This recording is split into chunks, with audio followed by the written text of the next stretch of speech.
છેલ્લા 3 વર્ષથી પોલીસને ચકમો આપીને નાસા ફરતા આંતરરાજ્ય બુટલેગરને છોટાઉદેપુર એલસીબીની ટીમે કવાડ નાકા પાસેથી ઝડપી પાડીને મોટી સફળતા હાંસલ કરી છે.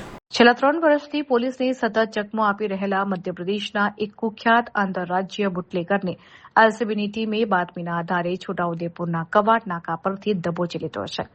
એલસીબી પોલીસ ઇન્સ્પેક્ટર એમએફ ડામોરના માર્ગદર્શન હેઠળ પેટ્રોલિંગ કરી રહેલી ટીમને સચોટ બાતમી મળી હતી કે બોડેલી અને નસવાડી પોલીસ મથકે નોંધાયેલા દારૂના ગુનામાં નાસ્તો ફરતો આરોપી કવાડ નાકા પાસે ઉભો છે.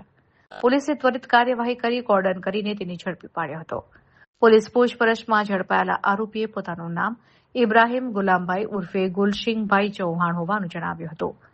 આરોપીએ કબૂલ્યું હતું કે 3 વર્ષ અગાઉ નસવાડીના દારૂના કેસમાં નામ ખુલ્યા બાદ તે ધરપકડથી બચવા નાસ્તો ફરતો હતો. તે કોઈ કામ અર્થે છોટાઉદેપુર આવ્યો હતો અને પરત ફરતી વખતે ઝડપાઈ ગયો હતો.